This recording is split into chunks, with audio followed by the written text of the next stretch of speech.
I'm Erica Sargent. And I'm Brad Edwards. It's a special day here at CBS 2. We often stand here talking about issues like violence in our community. But today, we're taking time to honor 12 heroes nominated by you. For the past 20 years, the Red Cross has shined a light on those going above and beyond with acts of bravery, dedication, and service, like Luis Medina, who didn't hesitate to help when he saw a car stuck on the railroad tracks. I was taking my grandson home, and the tracks are literally probably 4 houses down from me. I'm crossing the tracks and I hear these wheels spinning, and I look to my left and here's a vehicle on the tracks, stuck. Car's kind of teeter-tottering. The track bottomed out on the bottom of his vehicle. Immediately I told my daughter, we need to call 911 in case a train comes. So I'm dialing 911 and I turned the car around. When I got to the truck, he was like white knuckle on the steering wheel. He was conscious but not responding. His eyes were real big. The 72-year-old behind the wheel, he was having a medical emergency and unable to get out on his own. And then all of a sudden I see a train coming on my right side. Oh my gosh, there's a train coming. Okay, let me try to get them out. Hey, get out, get out! Hey. When I grabbed him to pull him up, he just slipped right out of my arms. And that's when I heard the horn blow for the second time. So then I knew immediately I had to get him out of the car and get him off the tracks. Don't move, I don't know what's gonna happen. Oh my gosh! And this really was a matter of seconds. Somehow Luis Medina was able to pull that man from the car and get him far enough away from the tracks, down this small embankment, right as that train was barreling through. And as soon as I got him at the bottom of the hill, the train smashed the car. This is what the train did to the car stuck on the tracks. Medina unbuckled and pulled the 72-year-old out with just seconds to spare. I just think you're supposed to do that. I mean, we're supposed to be here for each other, and I just happened to be there at the right time, you know. If it happens again, I'm not gonna think twice. I'm gonna do whatever I can to help somebody out. That's just the way I believe things should be. Chicago police officer Jennifer Maddox has developed a strong bond with one South Side community. Her passion is why she's this year's law enforcement hero. Being a Chicago police officer, I had to figure out how to make connections with the community. I started patrolling this particular beat called 312. The beat has Parkway Garden Apartments that roughly houses about 2,000 people. I saw that there was a desperate, dire need for some services. There was nothing there. Nothing in a radius where the young people could go to safely without, crossing gang territories. And I started a nonprofit organization, Future Ties. We opened up this basement. Started off as like a drop-in center that has evolved into an after-school program, a teen program, a parenting program that supports the entire family as a whole. We make sure that the kids have healthy, hot meals. So who got homework? Let me see. They get help with their homework. 11. So what you do with the 1? We mentor them. What do we have to do? Thank you for where you're at. That's right. We want to make sure that they make better choices when it comes to violence. Over the years, we've serviced over 1,000 young people. Future Ties has had a major impact on me and my kids' life. It's like a tunnel. You can't go the wrong way because it's not gonna let you make that wrong turn when you're a part of Future Ties. During the pandemic, we flip-flopped and we said, okay, we're gonna do an e-learning hub. We called the parents that we knew were working and we said, this is how we're gonna support you. I wouldn't be here without becoming a Chicago police officer. That has really inspired me to really work in communities, to help communities.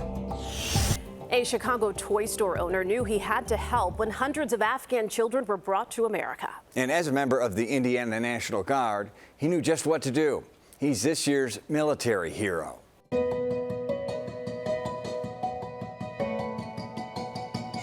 I have been serving in the Indiana Army National Guard for 11 and a half years.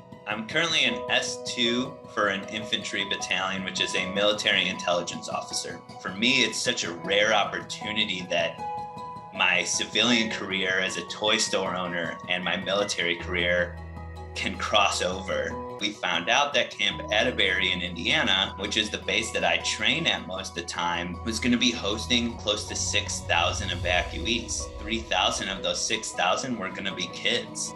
The importance of play is huge. It's how kids learn. It's how they develop. It's how they get through tough times. I said, why not us? Why can't we be the ones to help? The pouring in of support from our community during our initial stages was phenomenal. And we said Timeless Toys was going to match every donation dollar for dollar that came into the store. And just in those first 2 weeks, we received $12,500 worth of donations. At the time, the need was still there. We still needed more toys. They still needed more help. So I said, let's keep this thing going. And we ended up with over $30,000 worth of toys being donated to kids. My goal here is just to spread more joy and to use the power of play to help kids grow. And that message has never been so clear that this is what kids need. This year's disaster relief hero has already logged thousands of hours deploying near and far as a Red Cross volunteer. Meet nurse Ruth Ann Richardson. The average Red Cross volunteer gives us about 100 hours a year, and Ruth Ann gave 2,000. When someone told me I had almost 2,000 hours, I was completely floored. I just do what needs to be done. 2021 certainly had its share of disasters. It started out in January with a multifamily fire in Evanston. The Rockton chemical fire.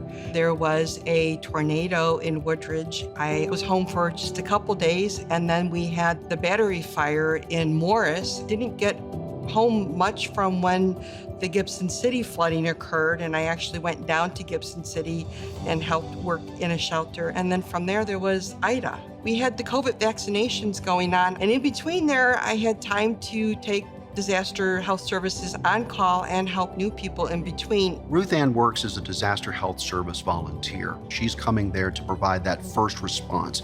She's a nurse, she knows first aid.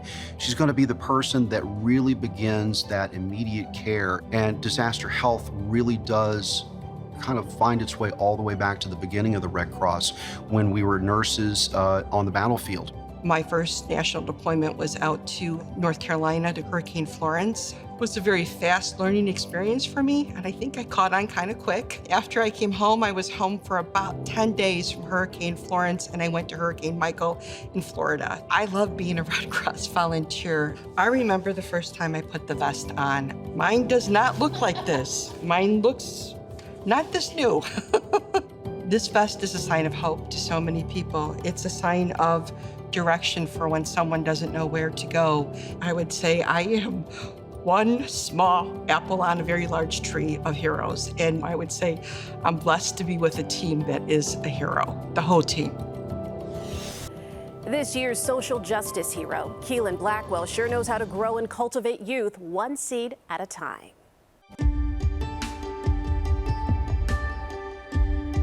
Southside Blooms is a nonprofit based in Inglewood on the south side of Chicago. Neighbors were like, well, why are you growing flowers? You can't eat a flower. Don't you know this is a food desert? We wanted to have something that was a viable cash crop.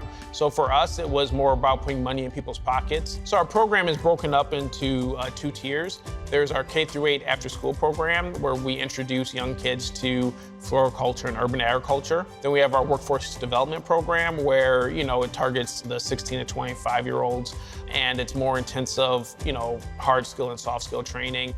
Over the last 8 years, I would estimate that we've impacted, over 1,000 kids. The issues in the south side and the west side are very well documented. The drugs, the violence, the gangs, the murders, the poverty. So every time a kid is lost to the street, that's lost potential that all of us, in society lose out on. So, we really want to preserve human life by giving these kids a viable economic alternative. We got connected to Cook County Juvenile Probation Services in 2021. What we are working with them on is to have the kids come to our site to do their community service hours, and then it's a way for them to actually, get gainful employment. The thing that I personally enjoy the most about our work is really just seeing hope being restored in our communities. These kids, they're directly participating in the own healing and restoration of their communities, right?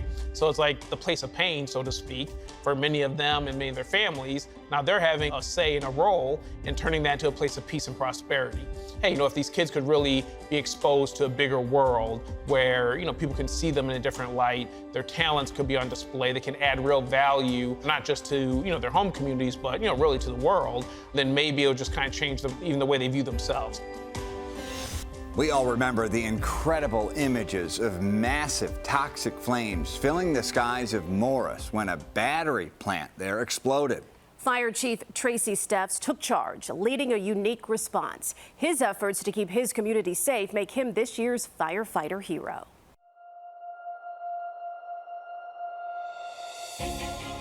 June 29th. The call came in like many of our calls come in, that we had a report of a structure fire. I remember there was something in my mind that was questioning me the color of the smoke. It was this kind of lazy, gray, almost sick-looking smoke. I should have known something's wrong. Us as firemen, our #1 extinguishment agent is water. They can't fight it in a conventional way. There are 80 to 100 tons of batteries in this building, many lithium-ion batteries. Lithium explodes when it comes in contact with water. Water is not working to fight this fire, and neither is the foam that firefighters use. 33 years of being a firefighter and seeing many different forms of combustion, and there's not a game plan written for lithium battery fires of this magnitude. This is an incident that's going to require some extraordinary activities. And the type of toxins given off by these lithium batteries is just extremely poisonous. We had to do something to make sure people were going to be safe. And we picked a 10 square block area on the east side of town, which affected between 3,000 and 4,000 people. Homeowners in part of far southwest suburban Morris are being told to leave as dangerous smoke fills the air. We've come up with the idea of Portland cement, which is just a dry powder. Instead of the fire running us, we were running the fire now. It lasted 28 days. We didn't have any loss of life. That's a testament to everybody. To the citizens, to the first responders, to everybody. People stepped up, and that's the thing is, this just isn't about me and the fire service and the police department in the city of Morris. It's about everybody that lived there. Oncology nurse Stephanie Esterland didn't waste a second when driving up on a fiery crash. Her act of roadside bravery makes her this year's healthcare hero.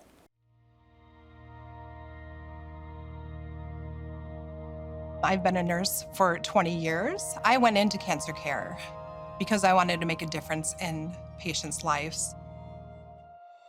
It was like 4:30 in the morning. We were driving, my son and I was taking him to work because his car was broken down. And I see on the left side of the road, flames. It's just, something's engulfed. So I was on my 3rd day of working a new 12-hour shift, and I fell asleep at the wheel and veered off the road and hit a tree. As I'm getting out of the car, I'm looking and the person falls to the ground. And I look and this poor boy is bleeding from his mouth. His arm was distorted. His legs were just, you could tell that he had something broken for sure. I broke my shoulder, my right shoulder here, as well as my right orbital around my face. And then I also broke my left ankle as well as my right ankle. I think the scariest moment is when we started to hear firecracker sound. And I'm was really nervous about the car going to explode. So it was pretty crucial on moving him from the front of the vehicle over to the side of the road. So then I yelled out to my son, and then he came over and we were able to lift him safely. I just remember stabilizing his head and talking to him because I could tell he was disoriented. And it was just kind of rough, but I knew what I needed to do at the time to keep him awake and orientated until the EMS got there. It was scary, but then I'm I wish if this would ever happen to one of my family members, that somebody like me would be on the road at the same time too, to help them. She did end up saving my life that day. So if Stephanie wasn't there to help me out, I probably wouldn't be here today. This year's Global and Citizenship Hero is building classrooms in places where children would otherwise be left with zero access to education. Meet Lynn Cole. The first time I went to Angola was with my husband, Andrew. Andrew was born in Angola, and he grew up until he was in middle school. A civil war broke out, which meant there was no communication for many years. In 1998, he wanted to take me to celebrate our 25th anniversary. I was gripped by what I saw. People had suffered, many had died, and it was just wrenching. We just felt we could not come back and continue our lives in the same manner.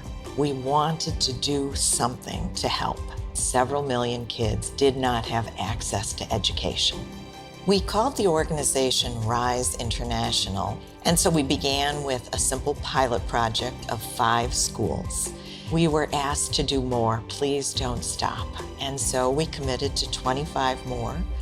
Those got built with a vision to do 75 more. We had traveled in the summer of 2004. We came back and Andrew died very suddenly in his sleep. I was devastated. We were partners. I didn't know how we would go forward. We were doing something that made a difference, that really mattered. I wanted to carry that forward. Every child should have that chance to know how to read and write. And so we have a team on the ground that has made it possible to get schools built. You really need local leadership and insight to move these things forward. There are 192 schools, and that means there are about 138,000 kids in school each year. We will continue working to give these kids access to education. There are many kids that now have dreams. They can be teachers, doctors, nurses. One little girl told us that she wanted to be president, and I think she might make it. Even before the pandemic hit, a husband and wife team of physicians saw a need in their Pilsen community. And because of their work, doctors Evelyn Figueroa and Alex Wu are this year's Community Impact Heroes.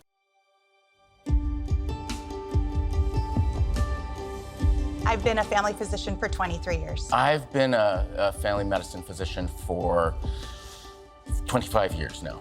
The Pilsen Food Pantry came out of an ultimate desire to do community-centered work. Alex, had we ever run a food pantry before? No. Alex, had we volunteered together at a food pantry before? Never. No. So we built the plane as we were flying it. So we opened the food pantry on January 2nd, 2018. For me and for Alex as family physicians, we really wanted it to be centered around a food justice model. The average visitor to the Pilsen Food Pantry gets 60 to 80 servings of fresh produce every visit and can come twice a month. At the onset of the pandemic, it was crazy. We went from 160 clients a week to 250 clients per week overnight. Now we support about 330 families a week at the Pilsen Food Pantry, but we've also expanded other services like clothing, books, mobility services, medical devices, etc. To reach approximately 1,500 families a month, we have to get the support of 600 volunteers a month. There are a lot of families struggling with generational trauma, generational poverty, generational literacy barriers, and that affects your safety net. We would really like the community to see us as sort of like a community center so that they could come to us with whatever they need to kind of hold things together. We hope to be able to continue to develop social services that optimize health. We want to be there to really reach the specific needs of our community. We can often get people back on their feet. We'll provide with this and it will make your finances a little bit easier to handle at home. I've had a lot of folks that have said to us, why are you helping people you don't even know? Their families should help them. I mean, some people just care about their nuclear family, and then for us, it's like, it's the whole neighborhood. You know, we want to take care of people. This is, I don't know, it's our passion.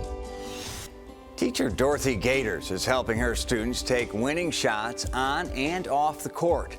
She's this year's education hero. I was a basketball coach at Marshall High School for many years. I don't like to put the number, but it's over 45. So I started as a physical education teacher. Title IX became effective in 1972, and we were given permission by CPS to start a girls' interscholastic team. Marshall High School is located in an area on the west side that's just full of talent, and these girls wanted to play. Coming from the west side, had I not gone to Marshall High School and played under Coach Dorothy Gators, probably wouldn't be as fortunate or as successful as I am today. I'd like to instill discipline and respect, not just for one person, say the coach. It's for everyone that you come in contact with. Having an opportunity to send so many kids to college has really been a blessing. And because they had acquired that discipline, they went into college with a lot of confidence. A very large percentage received their degrees. We have doctors and lawyers, and many of them had the opportunity to go on and play professionally. So there are many obstacles along the way, you name it, sexism, racism, bias from officials. It's hard for kids to absorb that when they actually know things are not going the way they should. But we were able to do it enough to win 10 titles. I would like people to remember me as a person that cared for kids, a person that wanted to prepare these kids for life beyond high school. I think that she is a hero because she can create heroes. She's able and capable of instilling in you the tools to be a hero. The need for blood is nonstop. Dr. Michael McGee sees this firsthand. His passion to increase blood donations and those who give make him this year's Blood Services Hero.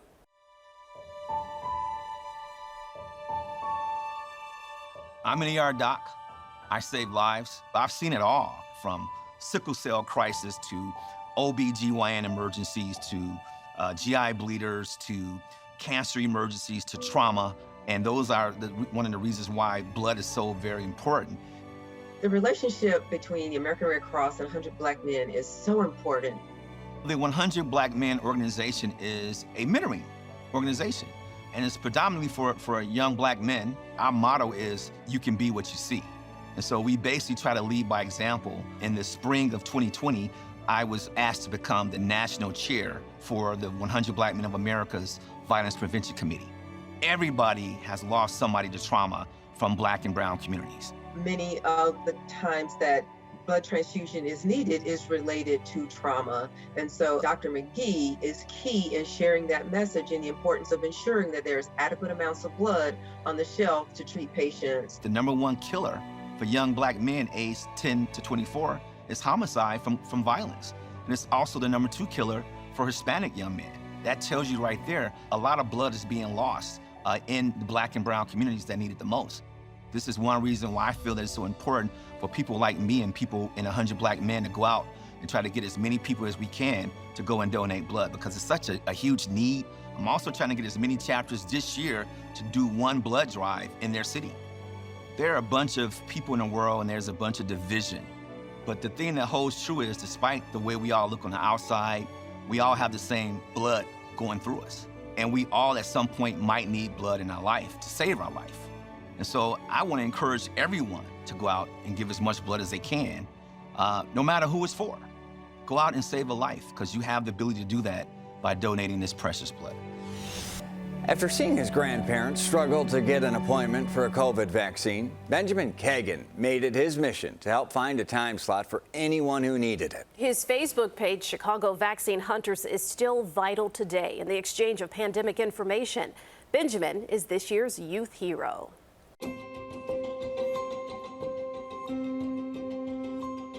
Illinois is opening vaccine appointments to everyone in the state age 16 and older, but it means millions more will now be scrambling to get those appointments. The appointment registration systems were all very clunky. They were difficult for me as a 15-year-old high school student to navigate, and for a senior who doesn't know how to refresh a browser like my grandparents, it's going to be really, really tough for them to book an appointment. You know, after I helped my grandparents, I knew that there must have been millions of people out there that were struggling with this very same issue and had nobody to help them. I ended up seeing a very interesting story about a Facebook group called the Chicago Vaccine Hunters. I was blown away by the work that they were doing in this group, and I wanted to join. I started the Chicago Vaccine Hunters group as I'm immunosuppressant, and it was very important for me to get the vaccine as early as I could. He reached out to me on Facebook. They said, Roger, would it be okay if I use your Facebook group as a way of connecting, helping elderly people? I quickly started sharing different tips and information. From there, it sort of evolved into helping people one-on-one get appointments. You know, he was staying up until midnight because that's when CVS was dropping their appointments. Then he's waking up at 6 a.m. because that's when Walgreens is dropping the appointments. I created this Google form that people could fill out with their information. Then from the information entered in the spreadsheet, myself and my team would go and book COVID vaccine appointments. Within 2 weeks, he had 50 adult, what we call our vaccine angels, reporting into this kit. These are not statistics on a spreadsheet. These are not numbers on a data table. These are actual human beings who have families and who have friends who are counting on them and who want them to stay safe. People were in need of help, and I just wanted to really ensure that every person who was at risk of COVID-19 could get vaccinated. Thank you for joining us for this special look at this year's Red Cross Heroes, those who put others before themselves to make a better outcome. We appreciate all of our heroes and for allowing us to share their stories. If you want to show your support for the Red Cross and everything they do in our community, we've set up a link on our website to donate. Just go to cbschicago.com.